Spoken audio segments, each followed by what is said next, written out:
ভালো থেকো সব সময়। হ্যাঁ, তুমিও ভালো থেকো। বিয়ে কবে করবে?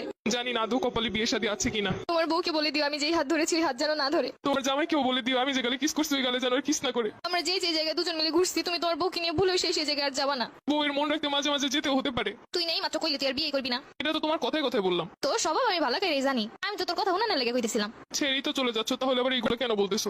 ঠিকই তো বলছো, আমি কেন এগুলো বলতেছি এখন? আমাকে ছেড়ে খুব ভালো থাকবে তাই না? ভালো তো থাকতাম, কিন্তু এই 2-3 বছরে তো হাজার হাজার টাকা খরচ হয়ে গেছে আমার। ঘুরতে গেলে গাড়ি ভাড়া তো আসি, ফুচকা খাওয়ানো, চটপটি খাওয়ানো, আইসক্রিম খাওয়ানো, এইগুলোর পিছনে যত টাকা গেছে আমার। কষ্ট পেও না, যখন জামাই হবে টাকা পয়সা হলে তোমাকে সব শোধ করে দিব। তোমার কিন্তু মাঝে মধ্যে এমবিও বইটা দিতাম আমি। হ্যাঁ ঠিকই বলছো, আমি তোমার কাছ থেকে নিতে চাইছিলাম না, তুমি আমাকে জোর করিয়ে দিছিলা। তখন তো বুঝিনি এগুলো সব লস হয়ে যাবে। আচ্ছা জামাই হলে ওটাও শোধ করে দিব, টেনশন করো না। ঠিক আছে, এগুলো শোধ করে দিলে আমার আর মনে কোনো কষ্ট নাই। শুধু নিজে যা যা করছো তাই ভাবলা, আমি যে কি করছি সেইগুলো মনে নাই। একদিন কচু শাক রান্না করে নিয়ে আসছিলাম, লাল শাক গুনা করছিলাম, তোমাকে ছেড়ে খাইতে পারতেছিলাম না তাই বক্স ভরে তোমাকে এনে দিছিলাম। আচ্ছা, আমার যখন বউ হবে আমিও তোমাকে লাল শাক আর কচু শাকের তরকারি রান্না করে বাটি ভরে দিয়ে আসি। শীতের রাজহাঁস রান্না করে খাওয়াতে আমাকে। ইচ্ছে তো ছিল কত কিছুই, কিন্তু হলো কই? সবই তো ঠিক ছিল, শুধুমাত্র একটা স্বপ্ন দেখে এভাবে চলে গেলে।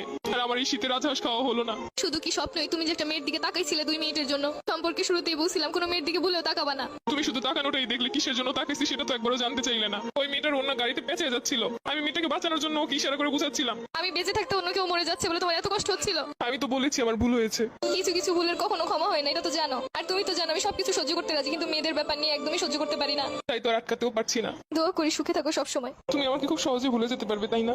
ঘৃণা মানুষকে সবকিছু করতে শিখায়। ভাবতেছি এতদিন যার সামনে তোমাকে বউ বলে পরিচয় দিচ্ছি, পরবর্তীতে কি হবে? তাদেরকে বলবে আমি মরে গেছি। জীবন তো কারোর জন্য থেমে থাকে না। আচ্ছা, কিছু মনে না করলে একটা কথা বলি। আমি যা আবেগের বসে তোমার একটা পায়েল কিনে দিছিলাম, ওই পায়েলটা কি ফেরত দেওয়া যাবে? জানোই তো আমার কাছে অত বেশি টাকা পয়সা নাই। নতুন কাউকে পটাইতে গেলে তো তোমার লাগবো। কিন্তু ওই পায়েলটার তো 2-3 জায়গা থেকে খুইলা পড়ে গেছে। সমস্যা নেই, তুমি নিয়ে এসো, যা পড়ে গেছে ওগুলো লাগাই নিবো। ওটার তো রঙও তেমন ভালো নাই। সমস্যা নেই, রং করে নিবো।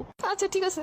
আর শুনো, এই শীতে গোসল করো প্রতিদিন। আগে শীতে কত বলে বলে গোসল করাইছি। তোমার আর আমাকে নিয়ে এখন চিন্তা না করলেও চলবে। তোমার আর আমার পথ এখন আলাদা। তারপরও মনে তো কোথাও একটা রয়ে গেছো। এত সহজে তো চাইলেই ভুলতে পারবো না। কিছু না মনে করলে আমি একটা কথা বলি। তোমার তো আমি একটা গড়ি গিফট করছিলাম, ওই গড়িটা কি ফেরত দেওয়া যাবো? ওই গড়িটা তো পানি ঢুকে নষ্ট হয়ে গেছে। সমস্যা নেই, নষ্ট হইলেও চলবো। পুরোনো জিনিস বিক্রি হয়ে যে গ্রুপগুলোতে ওইগুলোই সেল করে দিব। একটা ড্রেস পছন্দ হয়েছে, ভাবছিলাম তোমারে বলবো, সেটা তো আর হলো না, ওই গড়িটা বিক্রি করেই কিনবো। লাস্ট ওই একটাই স্মৃতি ছিল আমার কাছে, ওটাও নিয়ে